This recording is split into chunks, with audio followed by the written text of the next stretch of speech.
Hello and welcome to the Utah Rural Summit's virtual symposium series. The Utah Rural Summit has a rich history of convening key stakeholders to discuss and share innovations that have been keeping our rural communities vibrant. This presentation focuses on an important aspect of having a healthy and resilient community. Listen to the gained experience, examples, and leadership. When we come together, share our best, and are willing to support each other, we collectively win. Enjoy participating in this session.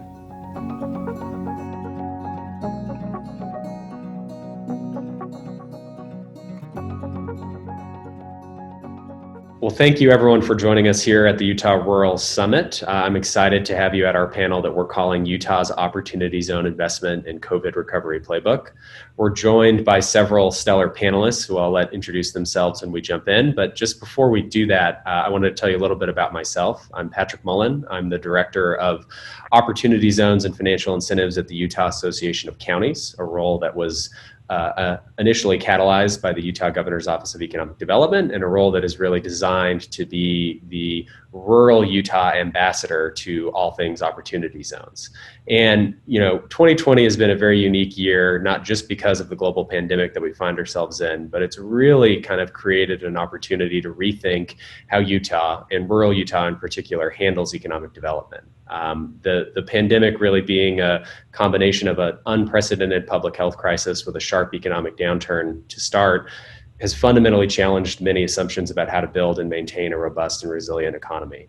That's created space and opportunity to rethink how we collectively conceive economic resilience, bringing philanthropy, government, and private capital to the table in really an unprecedented collaboration. So during the panel today, we want to give you some insight, both from the federal government, from a local government's perspective, and then obviously from the private kind of capital side as well. And so I'll come to our first panelist here. We're delighted to have Angie Martinez, a regional director with the Economic Development Administration, here with us. And Angie, I'm going to give you one of the broader questions to start, and I hope it's not too broad to kind of distill down, but obviously a lot happened in 2020. There was the CARES Act. A lot of communities are asking themselves, what now with all of the money that's flowing in, going to business grants? And I really would love to get kind of your perspective on both EDA's reaction to the crisis, but also the ongoing support that you're offering through things like revolving loan funds, your support of opportunity zones, and maybe a little bit of kind of where you see the agency's priorities continuing to be throughout 2020. Sure. That's a lot to handle in a couple minutes, but well, thank you so much for having me. It's good to be part of the Rural Summit again this year. Certainly would have liked to have been in person with all of you, but here we are, remote, and I think it's going to work out fine. As you said, the last 6 months have really been a challenge for all of us, and certainly for rural communities in particular, and we imagine will be ongoing. But this reality is forcing our regional and community leaders to adjust our approaches to economic development, and also our way of thinking. I will say at our organization, in March, we moved to full-time telework for everybody, and since then we've all been working from home. We've all been dealing with, many of us with kids at home or elderly parents, and that's something that all of our citizens are really dealing with during this pandemic. And then for us at EDA, we also had the CARES Act passed back in March, which gave our agency $1.5 billion to help communities respond to and recover from the pandemic. And I will say that in the past 6 months, we have moved more grants from our dining room tables than we have working side by side in the office in probably decades. So I think that's a real testament to our commitment to the work and the communities that we serve. I was actually on a panel with Grant, I'm sorry he wasn't able to join us, a couple months ago, and we were talking about the effects of the pandemic, and I talked about an article that I saw about not just bouncing back from the pandemic, but how can we bounce forward? And that really struck me because that is really the role that EDA has played. My agency is the Economic Development Administration within the Department of Commerce. We've been around for over 50 years and have really helped communities recover from whatever the economic shock is that they've experienced in their community. Whether a natural disaster, which we've actually had Congress has given us over $1 billion worth of funds to support communities affected by natural disasters over the past couple of years.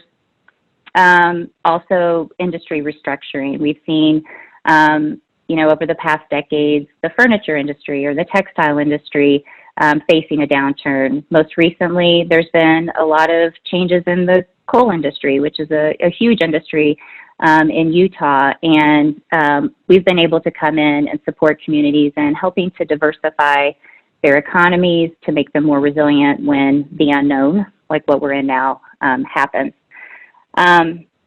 So just to talk a little bit about the CARES Act, which is what we're knee-deep in right now, our agency, as I mentioned, got $1.5 billion from Congress.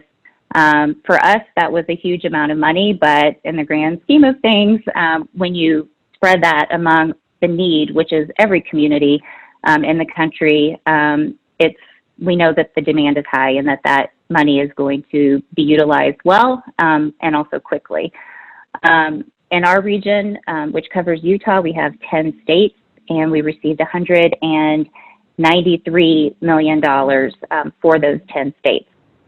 What we did right away was to try to move that money in line with Congress's intent into communities really quickly to help respond. So, for example, in Utah, one of our strongest partners is the Associations of Governments, and they are partners that we fund to do economic development planning. So we moved dollars into those organizations so they could quickly work within their communities.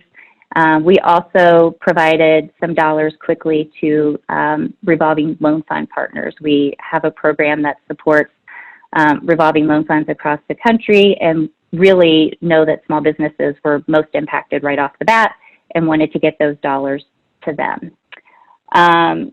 So once those dollars moved rather quickly, we're now running through applications for what we are calling the competitive portion of those dollars. And I can share with you, we just ran the numbers this week. We have 125 applications totaling more than $250 million for those remaining funds. So the competition, as I said, is really steep. And then just to talk a little bit about the types of projects that we're seeing. The very unique thing about EDA is we can invest in a community if they need to do a strategic plan or a study to figure out, what they need to do, what their assets are, how they can diversify and become more resilient. We can also invest in infrastructure projects or capacity building projects. And we're also, in the past decade or so, really been focusing on innovation and entrepreneurship. So really the entire spectrum of need is an area where EDA can be involved with the community. We've seen a variety of applications come through. So I just wanted to mention that as people are thinking about what kind of projects they might be looking at in their own communities. Manufacturing is a big one. So we've seen projects that want to expand manufacturing, attract new manufacturing, many focusing on PPE.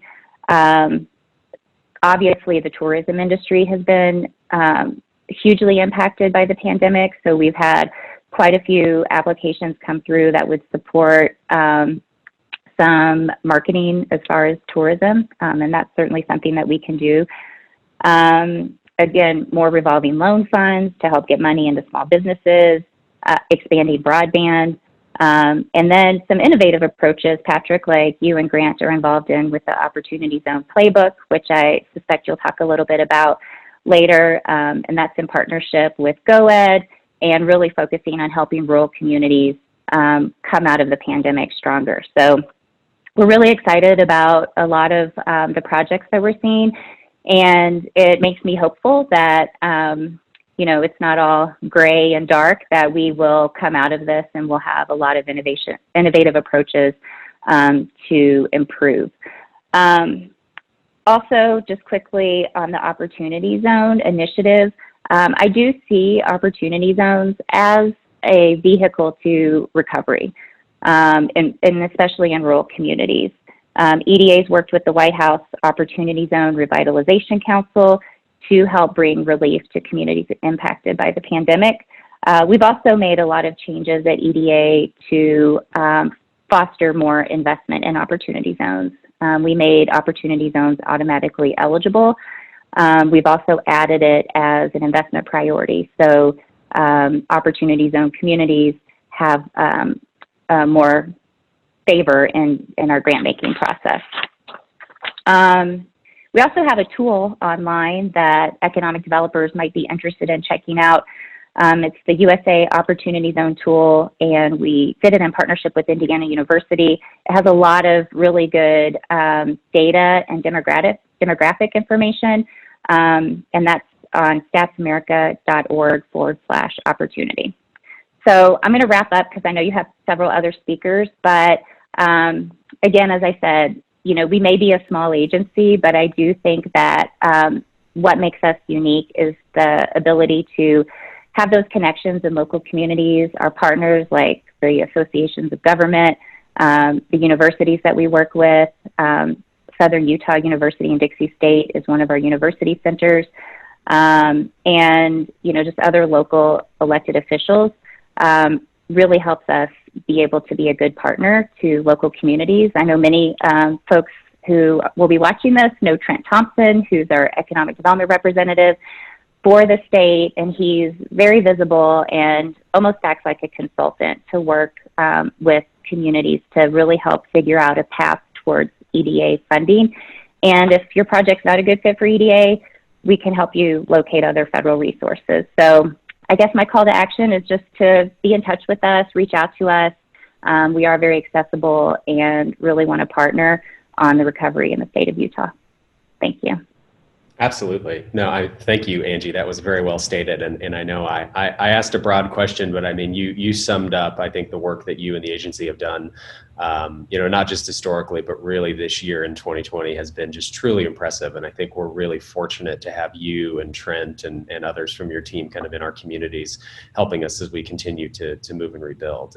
And you said many things that stood out to me, but I think one in particular was this idea of collaboration. And I think collaboration has always been something that rural Utah has strived to, kind of engage more, bring more people into the conversation. And this pandemic has only forced that to continue. And Rita, I want to come to you on this because, as Economic Development Director in Carbon County, I'm sure you've got several of your peers kind of viewing this out there, and you have these types of conversations all the time. But you really were kind of put in the position going into the pandemic of not only using some of the CARES dollars to help businesses in your community, but also still trying to figure out how you keep the momentum moving from all of the great economic development work that was done coming into 2020. So I know you've done a lot of work with us at the association. You're very closely partnered with Jerry Gamber and your regional AOG down there. I would just love to hear kind of from your perspective at Carbon, how have you seen that collaboration play a critical role in economic development, and where do you see the need? I think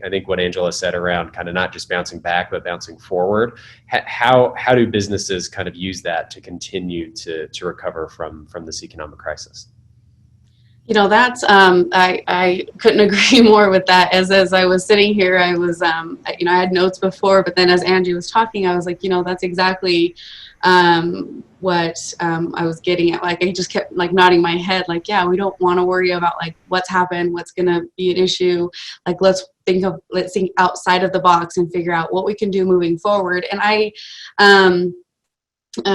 think that there is we were heading in a very good direction prior to COVID-19 with working with not just Utah Association of Counties or the Association of Governments, but just working within our county with municipalities and other groups, the Chamber, the Small Business Development Center. I think that the one thing that COVID has done is kind of not just shown and forced that collaboration to strengthen, but shown the value of that. You know, when COVID first hit, our restaurants were one of the first that we were worried about, and we had a few who temporarily closed down or cut back their hours and things like that. But you know, the locals stepped up, and I've never eaten out more in my life than I have since COVID started. But it's okay because I'm supporting those local businesses, and you know, they've shown a lot of resiliency, a lot of creativity, and I'm very proud to see some of the innovative thinking that's happening, not just at a state and a federal level, but a local level, and watching the community work together and help problem solve and help try to get through some of the you know, the obstacles that COVID-19 does bring. You know, you have the issues with social distancing and, you know, wearing a face mask, and how do we work around that? And I think it's encouraging to watch businesses work together and say, hey, you know, if you do curbside pickup, then it's a little bit easier, and here's some, you know, some good ways that we've done it, some bad ways that we've done it. So I think that's been a very interesting issue as far as you know, trying to overcome to overcome some of those things. So but it's just it's nice to see that happening. But then on the other on another side, we have businesses who are thinking outside of the box, literally outside of what they've done for years. One of the ones that comes off the top of my head is we have a local company who has made vacuums for years. And when COVID hit, they went out and they started making masks with the filters that they used for the vacuums. And so they went from making these dustless vacuums to face masks because, you know, they saw the need and they saw the shortage, and they stepped up and you know, restructured their warehouse and their manufacturing floor to accommodate that need. And honestly, I was surprised at how quickly they did it. You know, we have another one, Future in Design, who she was working on doing a lot of clothes. She actually is a recipient of an EDA grant. Thank you, Angie. And so she has been able to do a lot of the masks for state, and she's been very innovative. We actually just had her do gaiters for the county. We're doing an OHV ride, and so they were able to make this gaiter for us, and they have I don't know what it's called. It's like sublimation of something printing, and they turned out beautiful, and they were so affordable. The thing that I love about Future in Design is that she hires anyone. They don't worry as much about like their history and their past. If they have some you know, issues in their past with law enforcement or whatever, they work with them to make a career out of this. And honestly, I interviewed some of the first people that they hired, and watching those people today, I tear up. Like, I cannot even explain how far they've come. Like, I'm getting goosebumps just thinking about them. Like, they have come so far from that very first interview and their insecurities. And I mean, they're making masks, they're making these like outdoor bag things. Like, I can't even sew a button on. So I'm super impressed with what they're doing, and they're taking and restructuring and using this or not, like, using what they have to be able to meet the needs of you know, the pandemic. So it's been very inspiring to watch in different areas of the community. The university has stepped up. We have Utah State University Eastern here, and they have expanded a lot of their courses, and they're bringing in some new options for people for retraining or going from high school into the university. And so that's been exciting. That started ahead of time too, but if anything, they're just making sure to just stay in touch with industry and make sure to accommodate and acclimate what they're doing to meet the needs of what the industry is looking for. And, some of those change, and there's a little bit of, flexibility and this course may not work 100% for everybody, but this course and that course together will accommodate this, if that makes any sense. Sorry, I feel like I'm there. So one of the other things that I've seen with COVID is that we've seen a huge increase in our visitors, honestly, to 9 Mile Canyon, with Moab and a lot of the national parks either closing or having limited entry. We've seen a huge increase in our visitors, and our hotels have seen the benefits of it, and so that's been encouraging. And we've really taken this time to focus on making I'm over tourism as well, but so we've taken this time that we don't have as many events and as many visitors that we've worked with in the past. So we've taken the opportunity to improve the visitors' experience in some of our more highlighted areas like 9 Mile Canyon. So we're not just sitting here waiting for the pandemic to lighten up or whatever. We're taking the opportunity to improve anything that we can improve with the time that we have. So I don't know if that answered your question, Patrick. No, it's perfect. No. I mean, we're really heartened, I think, to see the tales of businesses that are kind of evolving and expanding and changing their kind of focus in COVID. And obviously, you mentioned the support you received from EDA, and I'll maybe embarrass Rita a little bit in saying that we really recognize Carbon as one of the communities that really bought in early to some of the work we were doing around opportunity zones and economic development at UAC. And one of the things I think we saw from that was the initial conversation was around this new incentive that exists in opportunity zones, which is obviously a huge incentive to the private capital markets. It's been a real kind of game changer to how we think about rural economic development. But that being said, it really was but one tool of many that can be out there. There's things you've done with tax increment. There's things you've done with local business grants. There's, obviously big support coming from the state and GoEd into some of the larger deals that have happened in your community. And I think the idea of collaboration has just really been key across the board, whether it's with federal agencies, whether it's with the state, whether it's with your AOGs.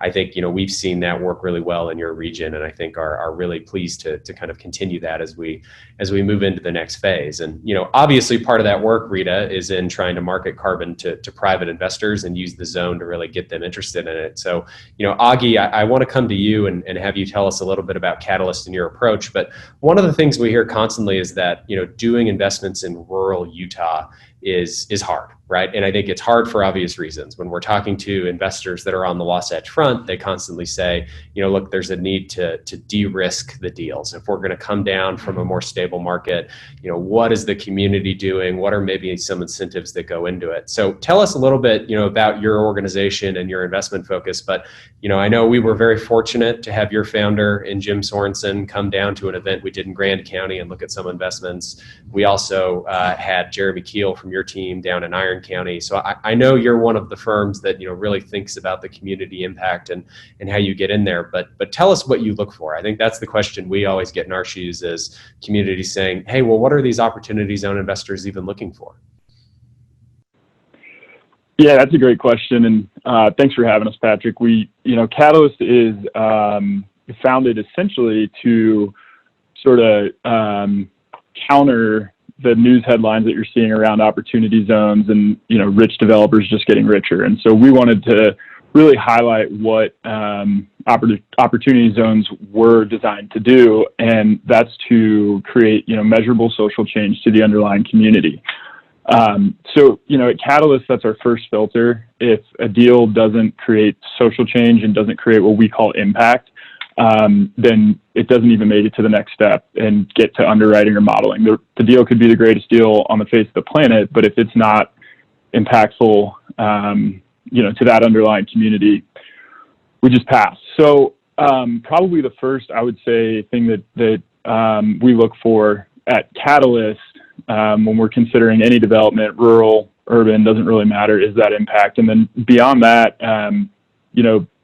more specifically, when it comes to rural, we need to find something that, as you alluded to, has sort of been de-risked, right? So, when you think about investment in highly populated areas, urbanized areas, it's a lot less risky to build here and invest here and along the Wasatch Front than it is in Carbon County, and so that's probably the first thing is trying to figure out how we can de-risk this deal. And a lot of times for us, that would come in the way of a blended capital stack.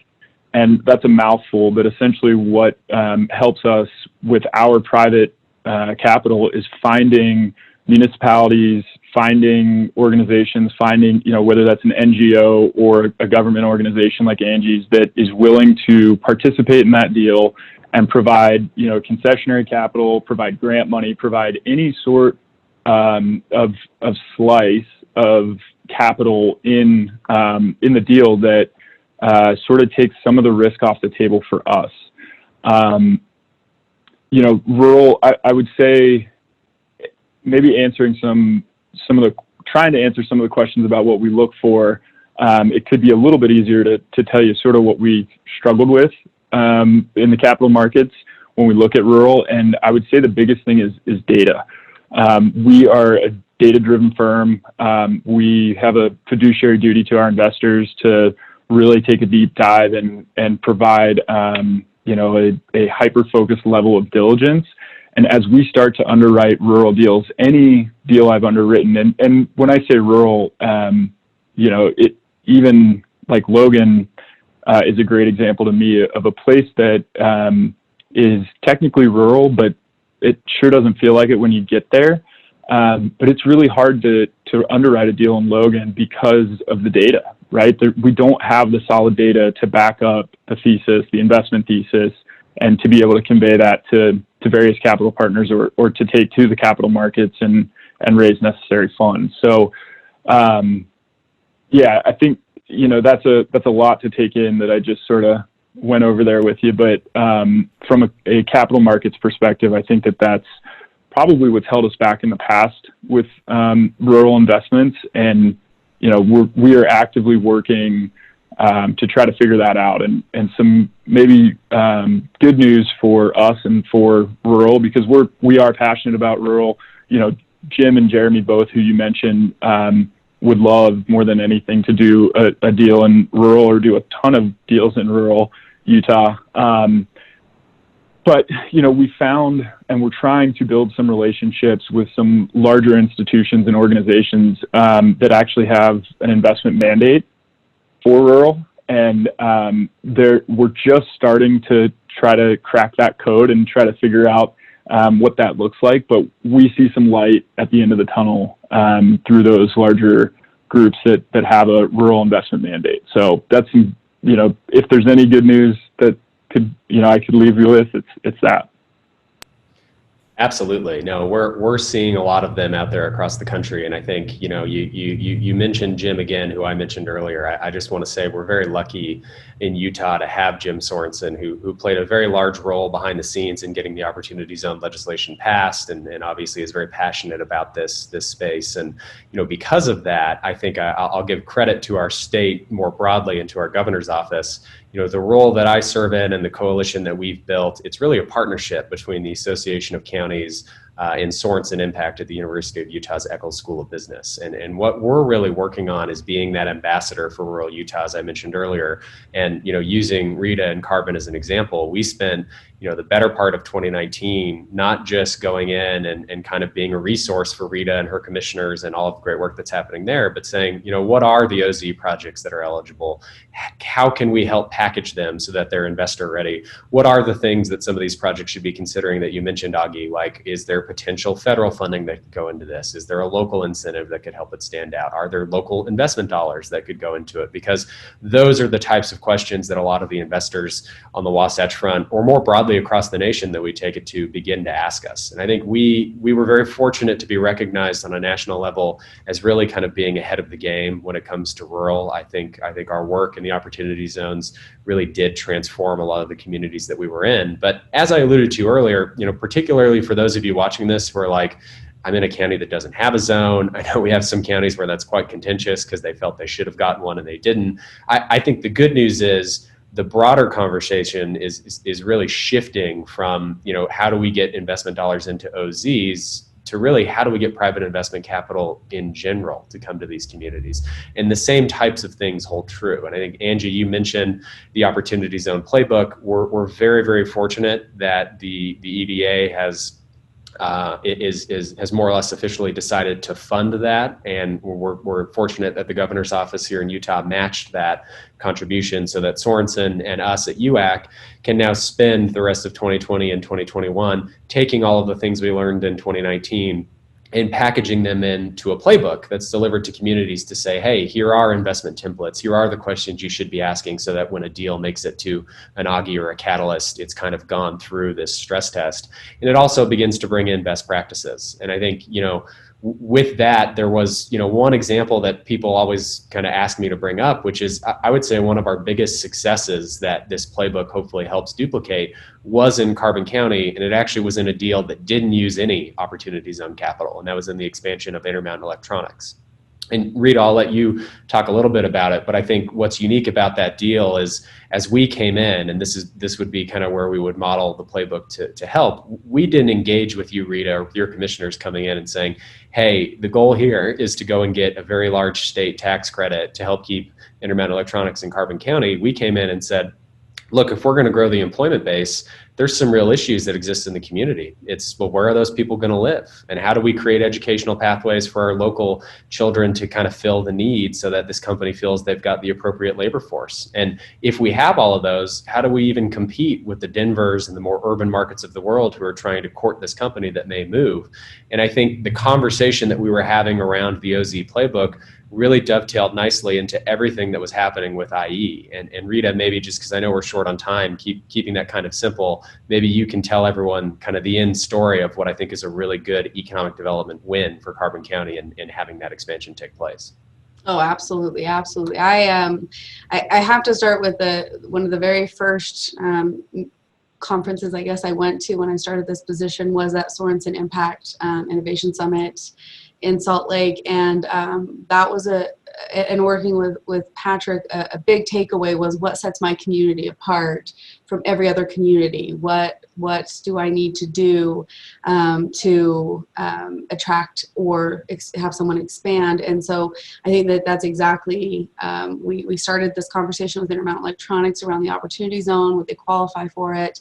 And very soon realized that as we put everything together that there were a few missing pieces in the community that we needed to work on. And I think that working on those and addressing those issues, and we've worked with USU, we have a housing developer building new homes for those employees, and figuring out those pain points for this expansion has helped to create this approach for us in how do we sell ourselves. And we have the Opportunity Zone, which is a very valuable option, but there are so many other things that we've moved forward and worked on to make us even more attractive, not just Opportunity Zones. And I think it's been one of the greatest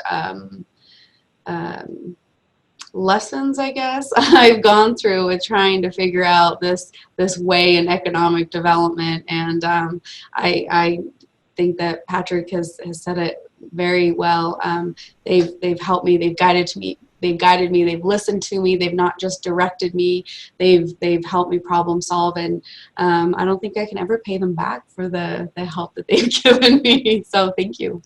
Well, that, Rita, you're too kind. I promise to the audience watching that question wasn't intended to come back and put praise on me, but we give all the praise to you, to your commissioners, to your community, to Mr. Houston at IE. We were lucky enough to work on that deal. So, but I will say, I won't say it was the largest, but I believe it was one of the largest rural incentives ever given in the history of the state of Utah. So it's a job well done. And I know we're kind of coming up on our time here, but I want to end maybe going through with each panelist. You know, I mentioned the Playbook, Angie. Again, we're so excited to partner with you on that. We can't thank you enough. We can't thank GoEd enough for matching the funding on that so that we can provide it. But, you know, maybe moving forward, you mentioned your takeaway kind of being reach out to you, engage in the conversation. I mean, do you expect EDA to kind of fund some of these other tools? Or should communities reach directly out to you or Trent? What would be maybe a key takeaway that you would like to leave the audience with as we wrap up here? Sure. Well, first of all, thank you so much. This was a really interesting conversation, and always happy to talk about our programs and how we might be able to partner. So yes, please, anyone interested, reach out to Trent. As I mentioned earlier, we can fund so many different things. So my advice is if it creates jobs or saves jobs or brings in private investment to your community, it might be a good EDA project and you should talk to us about it. So Trent Thompson, again, is our state rep for the state. And you can reach out to him or myself. I'm sure we'll be able to provide our contact information to everyone. But, you know, as I said, the competition is tough for the money. And we're now looking into our next fiscal year, 2021 fiscal year. And we'll be, you know, really looking for the most competitive projects. And that's where Trent can come in and really work with the community to build a strong application, as he did with you guys on the Playbook. So. Well, thank you, Angie. We really appreciate you joining us and appreciate that insight. So Rita, I mean, you mentioned a few of yours kind of around collaboration and continuing to kind of broaden the umbrella. But if you had to leave the audience with a few takeaways, if you were talking to your fellow economic development directors, I mean, what are maybe some of the areas you see a need or focus, or just what would be some of the best practices that you want to see keep going moving forward? I would just echo the collaboration so much. I mean, I always say that one of my greatest strengths is admitting my weaknesses. If I can't figure out something, I will find someone who can. And working with the Association of Local Governments and the Utah Association of Counties and the EDA, it's just been kind of a whirlwind for me. And I feel like the work that you've done around opportunity zones. I don't even think I've shared with you that I had a company that reached out because they found our prospectus online with the opportunity zone prospectus, and they reached out and asked us about our community and said they were looking at here or Idaho, and so that was encouraging. And they said they felt like it was very well detailed, and the information that we had in there was very helpful in them understanding some of the potential of our community. So thank you for that. And I think the Playbook's going to be amazing. I think that, you know, as the world just changes and adapts, I think anything that's a resource for even a new economic development director like myself, or the most seasoned economic development director, anything that can help with, you know, finding your way through economic development is always helpful. So I appreciate the work that y'all are doing and that y'all are supporting. So thank you. That's really what I would say. Yeah, and I'll give a quick plug to the website that GoEd hosts that we kind of power, where that prospectus that Rita mentioned lives. It's opportunityzones.utah.gov.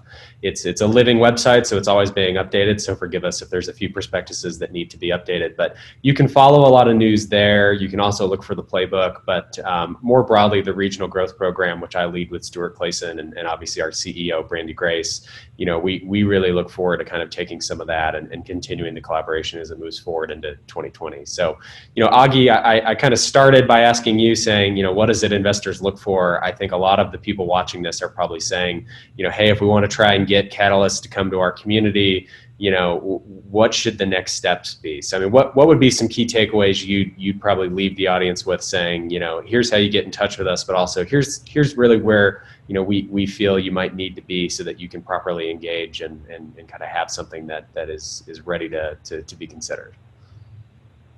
Sure. So I feel like I'm going to open myself up here to a lot of extra volunteer work by saying this, but the one thing that I would tell everybody from a private investment standpoint, and one of our pain points and something that they could help solve for me, is getting us more looks.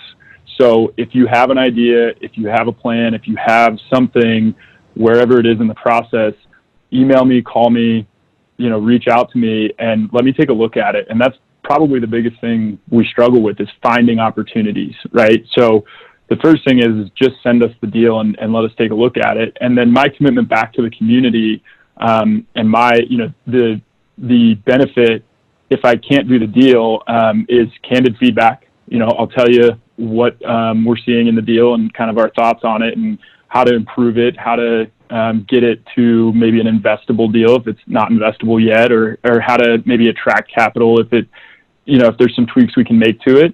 But also I'll shop it. I am committed to rural Utah, and I will take it out to the capital markets. And if it doesn't fit in the Catalyst bucket, we know a lot of folks. We have a great network at Catalyst, and we'll take the deal and see if we can find somebody that is interested and whose bucket it does fit in. Again, I feel like that's a lot of late nights and early mornings that I just signed up for, but that's something that we would do. And I think from a feedback standpoint, really think about concise plans, really think about concise strategies, think about, investors look at, the good ones look at a lot of deals and they look at a lot of decks. Really think about whittling it down to the message you want to deliver. So really deliver a message in your deck and have a very clear deck or a clear pitch. And that'll let people get through it faster and see that you're focused and you're prepared and you know what you're asking for. I think that's very well stated, and I would just add, we really value our partnership with Catalyst, and certainly kind of in the marketplace building role that we play, I would say, we certainly look forward to working with you in that and trying to be a resource as these communities come up. But I think it's very heartening to see you. We promise if anything comes to our desk, we won't email it to you after 10 p.m. Augie, we'll let you at least get 6 hours of sleep. But it's good to hear that there's funds out there that when people kind of hear me come to communities, they're like, are there really investors out there that would consider coming here? And the answer is very obviously yes. So with that, I think we could go on for another 30 minutes, but I want to be respectful of the time for all of you and the time we committed to the Rural Summit. So I just want to take one last moment here to thank all of our panelists, Augie, Angie, and Rita. I really appreciate your time sharing all of the work that you're doing across the region and in your respective communities. And for those of you watching, please don't hesitate to reach out to us. You can feel free to email me. I'm sure Stephen will be sharing my contact info. It's easy to find on the Association of Counties website as well. I'm happy to put you in touch with anyone here or anyone that we mentioned. And we really just hope to see many great economic development trends continue into rural Utah into the future years. So we appreciate your time. Thank you again to all of our panelists. And with that, we'll conclude here. So thank you very much, everyone. Thank you, Patrick. Thank you so much for participating in this virtual symposium. We really appreciate your attendance and your willingness to understand details that will help our rural communities. As you continue to take action in your community, reach out to the experts you spent time listening to. They're here to be mentors and part of your support circle. Good luck, and thank you.